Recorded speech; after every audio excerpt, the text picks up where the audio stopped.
Hey there, and welcome to another video. It's been a while. Yeah, haven't really bought a whole lot of stuff since Christmas period. I've sort of got to the point now, in March, where I feel like I can actually, I've probably got enough stuff to, do a video. So that's pretty normal for me. I tend to, tail off after the Christmas period because, I tend to buy a lot of stuff during the year, and you need that recovery period, I think. Um, and there's always other things going on, bills, whatnot, other things to spend your or waste your money on. But yeah, got probably about 20 odd CDs and a couple of vinyls. Bit of a mixed bag of regular heavy metal and or power metal and some black metal stuff. Couple of discography, or not full discographies, but yeah, particularly one band here.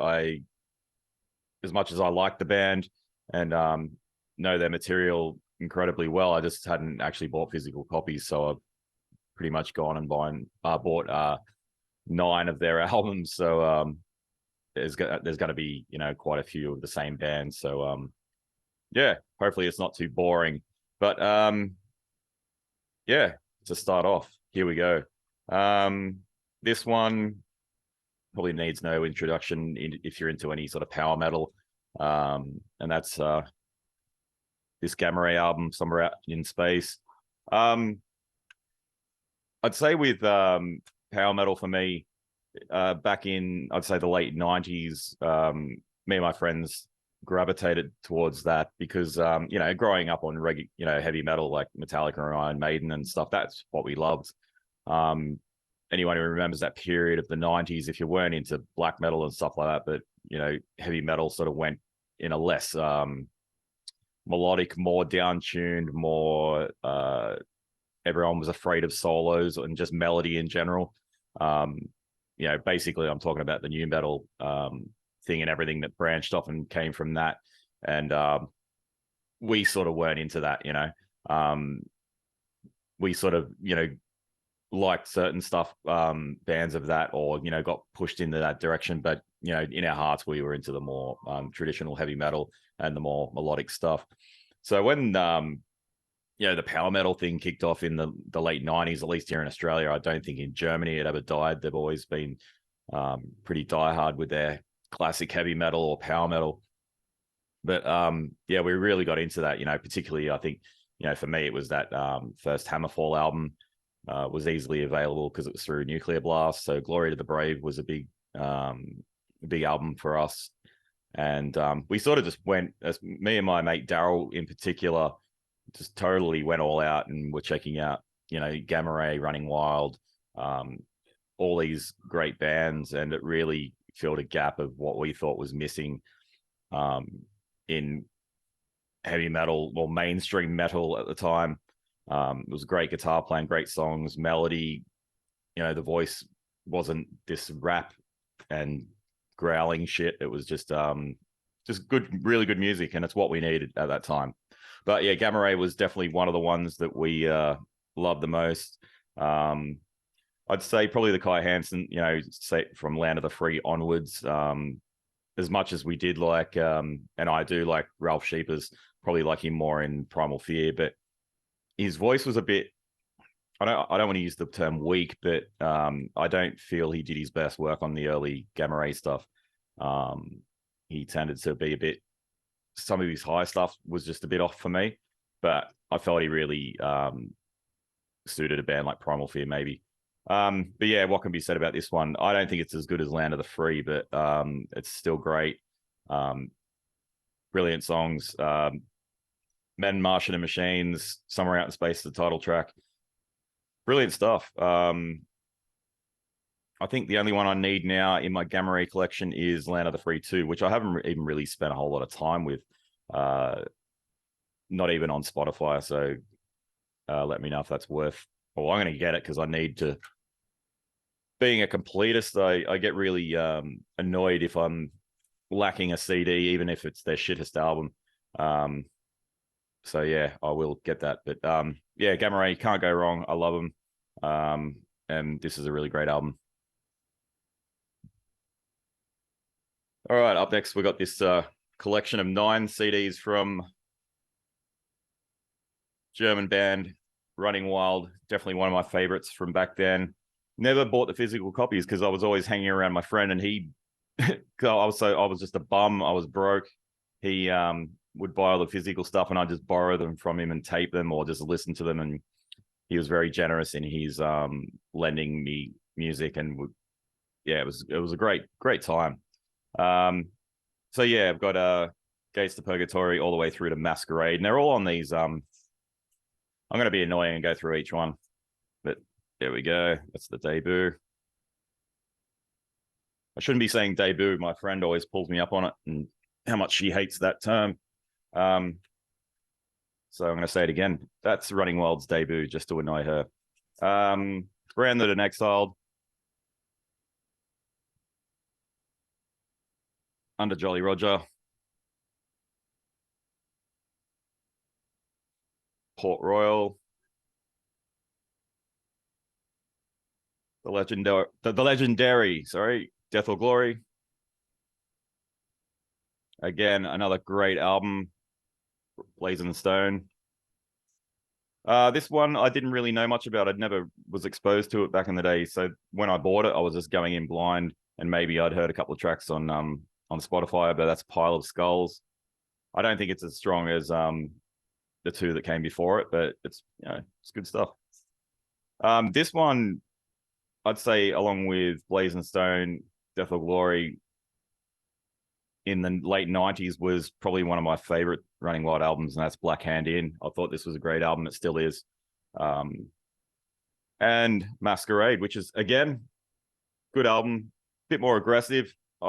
Sometimes the drums sound a bit off to me. Maybe, I don't want to say sloppy, but the kicks are a bit high in the mix maybe, but that's just a minor gripe. But yeah, Running Wild, my exposure to them originally was from a good friend at the time. He had the CD. He wasn't really collecting anymore, but he just lent me the CD, and he had the actual old VHS of the Death or Glory live video, the tour.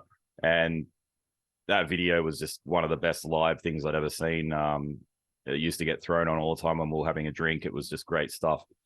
So yeah, through that, I was talking to my friend about it, and about Running Wild. You got to check Running Wild out. And yeah, we just totally went down the Running Wild path of listening to all their stuff. And 25 years later, I've actually finally got around to getting the CDs. Might look at getting these on vinyl at some stage. If I'm not sure if Sony, BMG, or Noise did these on vinyl. Maybe they did. I'll probably look at getting the records. Yeah, great band, really solid discography, with some major highlights, I think, in certain albums, but very, very steady across the board. There's no really bad stuff. The first 2 albums are probably more traditional heavy metal, but with a bit of a darker edge. Some people mentioned the satanic vibe or influence on those first 2 albums, and sometimes labeled black metal or something, or a black metal influence. I don't think there's that. It's just a darker heavy metal vibe, really. And like a Soldiers of Hell, for instance, that little melodic guitar twin lead in that is just so great, but really eerie and dark. So yeah, you've got that distinct period of the first 2 albums, and going into Under Jolly Roger, where obviously they started using the pirate theme. But from reading the liner notes, I don't think, Raw Ride, that's not about pirates, is it? So not everything was pirate based, but they started using that theme on Under Jolly Roger. Enough Running Wild talk, although I could talk about them for a while. Great band. Okay, getting into some more sort of black metal stuff, I'd say here. I think in the last collection update video, I mentioned that I'd got the most recent Black Beast album.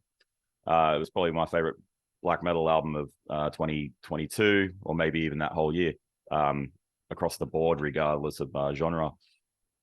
So I picked up the first album, and I really like this one. It's probably comes across more aggressive. The production seems a bit more in line with maybe some of the Swedish black metal of the late 90s. I don't want to use the term abyss sounding because it's definitely not that, but just a lot larger sounding than the new album. Still really good material, not as memorable and catchy, I don't think. I think on the last album or the latest album that they really hit like their stride with being really varied across the board. Like with, you know, they had their black metal stuff, but there was a really good heavy metal influence and, you know, sort of like Niflheim and just a really good attitude there, I thought. Whereas this is pretty much straight down the line black metal without too much of a heavy metal influence and not as much sort of memorable melodies, although there are melodies and stuff. But yeah, probably my favorite Finnish black metal band at the moment, along with Cryptomach. I'm sure there's gazillions of Finnish bands out there who are on par with these guys that have gone through to the keeper for me, but I'm just not one of those people who knows every little band what every band is doing at every possible second of the day. I sort of like being a bit coming to things on my own terms rather than following the hype machine, or just, yeah, I come to things as, you know, if it's 7 years down the track, so be it. So yeah, Black Beast, good stuff. Sort of been going through a period of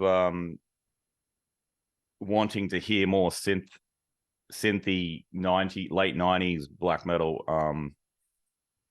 I don't know why, because at the time I remember being really sick of that stuff, and you know, when that stuff started kicking off and being the norm within the black metal scene at the time, maybe not in the deep underground, but what was being pushed out that I remember was very synthy and you know, I'm not just talking about your Dimmus and whatnot, but I was really craving the more traditional style back in that period. But for some reason, even last year, I went through a period of buying a lot of, you know, I got all the old man's child discography and was really enjoying it. Got back into Cradle, got back into Dimmu Borgir. Was just, there was something about it. It was, whether it was a nostalgia thing or I just found something new that I didn't pick up 25 years ago. But yeah, this one, Norway's Malignant Internal, and their album Tornet. This is excellent stuff. I have a sort of vague recollection of seeing this at the shop that I used to buy my CDs from back then. More the album after it. It had a really distinct cover. It had like a white digipack or something from what I recall. And as good as this is, I think the second album, because I was really impressed with this one, I was listening to the second album on Spotify and I was like, I've got to get a copy of that as well. So really impressed with this band. I do remember seeing the name around and their CDs around back in the 90s, but never sort of bought their stuff because I think back then I tended to be more, if I was reading zines and magazines, I was quite impressionable. If someone gave reviews that weren't very favorable, I tended to be like, oh, they're going to be shit. Whereas, you know, the older you get, it's like, it's just someone's opinion. You know, what I think is shit doesn't necessarily mean that someone else is going to think it's shit. So yeah, I definitely missed out on a lot of good stuff back then due to just going by what other people said. Particularly Nordic Vision magazine back in the 90s were brutal and ruthless when it came to their reviews, and so much good, you know, I overlooked so much good stuff based on some of their reviews. Whereas, you know, if it wasn't a Moonfog band, they didn't really give a rat's ass about it. Yeah, this is really good Norwegian black metal of that period, 94, 95. Quite raw production, almost like a higher end scale of a rehearsal sound.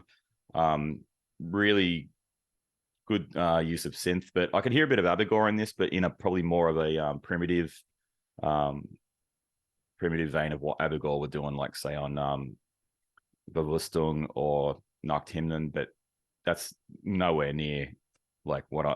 They don't sound like that at all, but I can hear hints of that sort of style in the riffing and the orchestral sort of stuff. But yeah, I think they ended up on Napalm as well. So definitely check out Malignant Eternal. Next up, we have Kavist for Kunston. I'll just go with that. I'm not going to try and read the title. I don't know what happened, how this one slipped through the cracks. Well, it didn't slip through the cracks really, because you know, I always saw it around, and my friend would always go, "You got to check out the Gavist album." And when I did, I was really thrown off by the opening riffs and that section of the first song. I thought, "What is that?" Like, it just didn't. I don't know. This is one of those albums where I didn't get it, didn't understand it, didn't particularly like it, and then I'd say over the last few months of, the start of this year, it's really clicked with me. It's just really hitting the spot, and I'm loving it. I think it's, looked upon as like a minor classic. It's got really good reviews and people do talk it up. But it's funny how things can change. Like one period of your life it's not doing much, and then the next minute it's actually hitting the spot. Pretty sure from when I was reading the inside the book, I think it was recorded at the same studio where Bergtat was recorded. Not that that means anything, but yeah, I thought that was quite interesting. Very minimal packaging in this Peaceville reissue.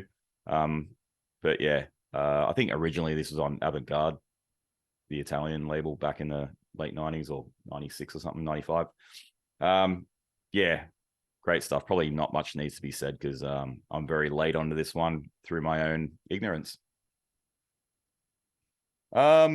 Keeping with the theme of symphonic black metal, I grabbed the first three Obtained Enslavement albums. Got that first one there, bit of a reissue with a redone cover by that, I think he's a Polish guy, very well known artist. Witchcraft, reissued through Peaceville, and the third album, Soul Blight, through Soul Cellar, which I think originally came out on Napalm. This might have been a Hot Records original. Really good stuff. Again, this is like ultra synthy orchestrated pianos, but done really well. Like, I did hear these guys back in the day, but again, I just don't think I was in the mood for that sort of amount of keyboards and whatever. But like I said earlier, I'm just in the zone when it comes to the keyboard stuff at the moment. Really great sort of. The first album is quite raw actually. It's I wouldn't even call it like a proper studio sound. I think there's some liner notes with Pest in this one, and I think he mentioned it's like an 8-track recorder. So I don't think it was overly professionally done. This is really good. Like, it's really raw, but some great material, some slight riffage from I'd say their death metal past. But really dark stuff, really tortured, shrieky vocals. Yeah, really impressed with this first Obtained Enslavement album. Not as symphonic. That sort of comes in on the next one, and that is Witchcraft. This one they went to the legendary Grieg Harlan production, and it's got a production that's sort of befitting of going to Grieg Harlan. Pitten was a legend at getting each band their own sort of sound, and yeah, great production across the, when it comes to orchestration and just songwriting. There was some when it comes to symphonic stuff, you think of like a Limbonic Art or whatever, or these guys are at the top of the pile, I think, when it comes to how sort of in depth and out there they went with their piano and synth work, but done in a really good way. Really raw as well. Like, and there was some good riffing underneath. I think I've said it before, but like, Dimmu, for instance, the music was quite but the riffs underneath weren't very adventurous or overly great. I'm not saying they were boring, but yeah, I think there's some really interesting guitar stuff going on underneath these guys. Probably Limbonic Art are the same. I always found that Limbonic Art had great synth and keyboard stuff, but probably not fantastic in the riff side of things. It was more basic chords and that sort of stuff, and the keyboards done all the melodic stuff really. Yeah, really love this album. I've come to it quite late, even though I used to see this one around. I think, yeah, back at like the shop that I used to buy stuff, it would have been the Hot Records version, so I missed out on that one, but I'm sure you can still get it. I'm not a sucker for first prices anyway. If I get it, I get it. If I don't, no big deal. The next one, Soul Blight, sort of a similar production. It's again another Grieg Harlan. It's sort of like I'd say Witchcraft and this one are pretty much on par. At the moment, I'm probably leaning more towards Witchcraft, what I enjoy the most, but this is still top shelf stuff. Peth's vocals, that you'd think with a more melodic sort of symphonic band behind him, he'd probably be more not going in a melodic direction, but he'd alter his vocal style compared to what he was doing, say, on Under the Sign of Hell by Gorgoroth. But no, it's ultra distinctive black metal, like his voice. So if you were used to his voice in Gorgoroth, there's no difference here really. Got to check out the one after it, which had probably one of the worst album covers I've ever seen, but very typical of that late 90s, year 2000 period, where Napalm Records were putting out some of the worst album covers to grace metal CDs and records in history, I'd say. Yeah, Obtained Enslavement. Really impressed with those guys. Again, it's taken me a long time to get physical copies of them, but better late than never. More synth stuff, and we have finishes. Finland's and Oceans with their debut there. Dynamic Gallery of Thoughts, and I will not say that one. Their second album.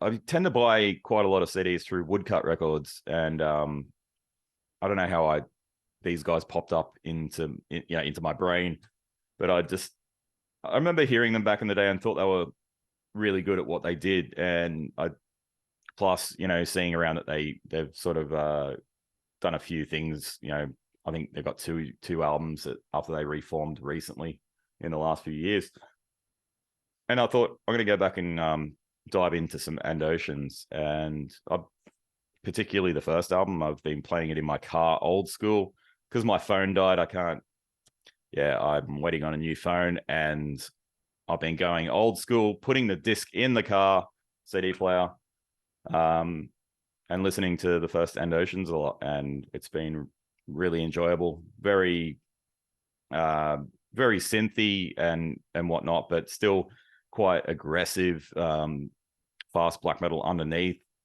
slower and doomier passages at times, but very atmospheric and well done. Really diverse vocal performance by the singer, who I don't remember the name of. But yeah, really impressed with And Oceans. I need to give the second album a bit more of a listen because I've mainly stuck with the first album. I have give this a quick listen, and it seems to be like a bit more of an advanced version of the debut. And I know they went a bit sort of stranger on, I think their third album is Amgod maybe, and then there was another one where I think they went completely off the rails. But I like some of that stuff. If things go a bit weird, that doesn't necessarily mean it's rubbish. But yeah, really impressed with And Oceans, and definitely hitting the spot for how I've been craving the synth. The complete opposite of And Oceans, but still in Finland, is the third Warlog album, Three Angled Void. This is just stripped back, really grim Finnish black metal, but to me, this has got a lot of the Black Legion's French sort of style in it. I think this is older material that got recorded recently. So I think the main guy has been sitting on this for a while. So yeah, I've got their 3 albums. They're, not everyone's going to like this style of black metal, but it's, I love the ultra ugly, grim, poor sounding stuff as well. So yeah, really enjoyable stuff if that's what you're into. But yeah, not typical.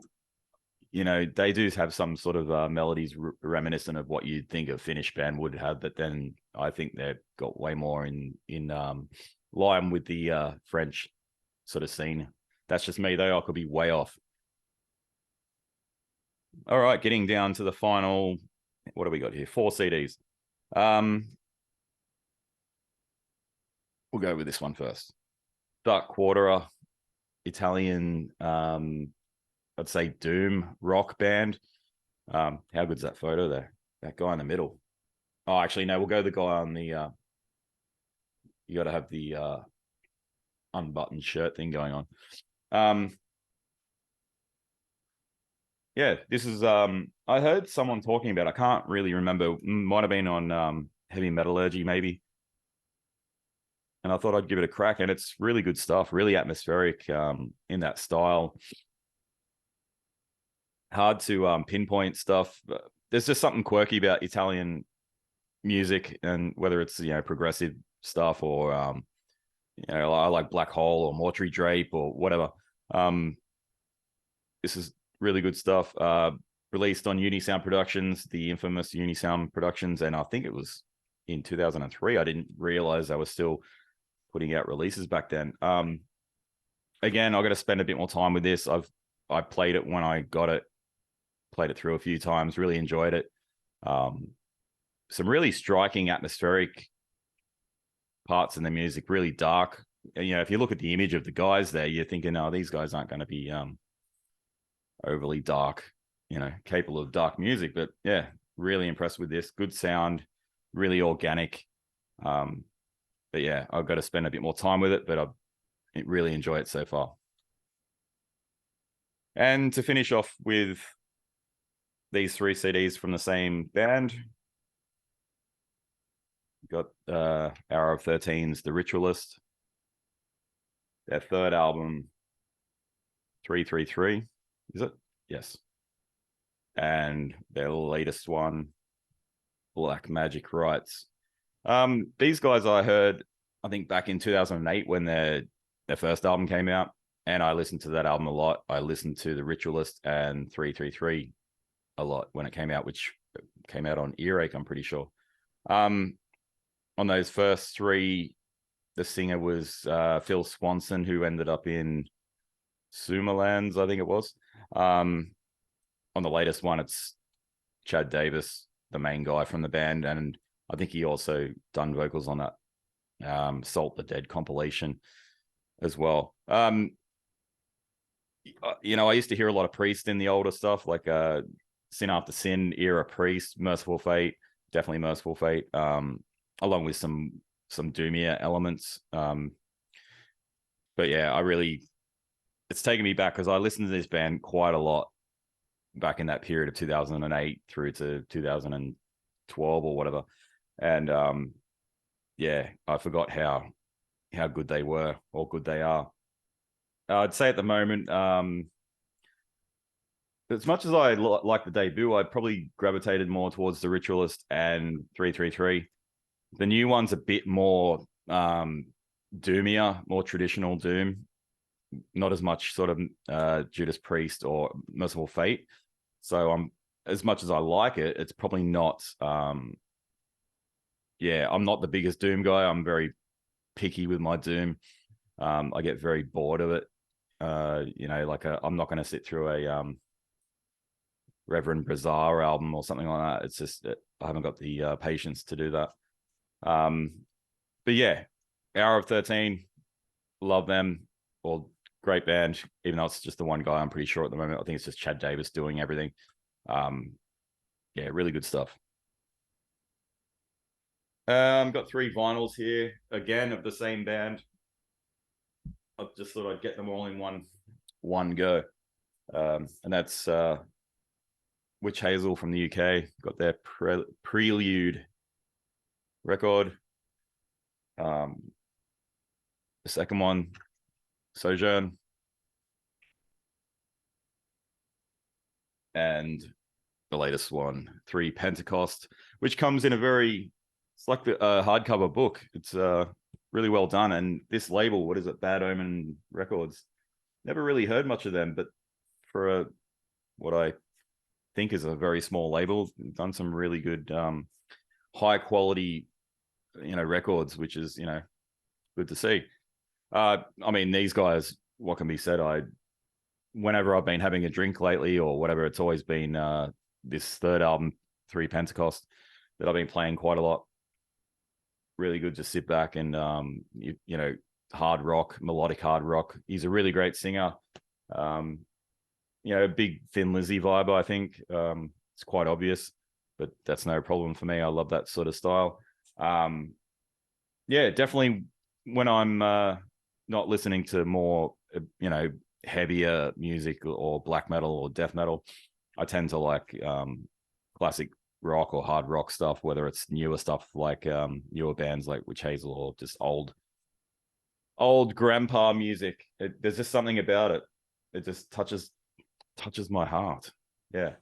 But regardless of the Christian message, I don't care. Like, people can, whatever they want to worship, they can worship. It's not my thing, but it doesn't affect my enjoyment of the music and the songs. They write great songs, and that's all I care about.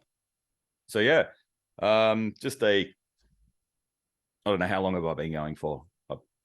A collection update regardless. I was going to say a quick collection update. Yeah, I haven't really done a whole lot of videos lately. I just haven't been in that mood to do it. And for some reason, I've got a bit camera shy. No idea why. I just lost some sort of confidence or something to get in front of the camera and talk again. But today I woke up and I was like, you know what? Fuck it. I'm going to do it.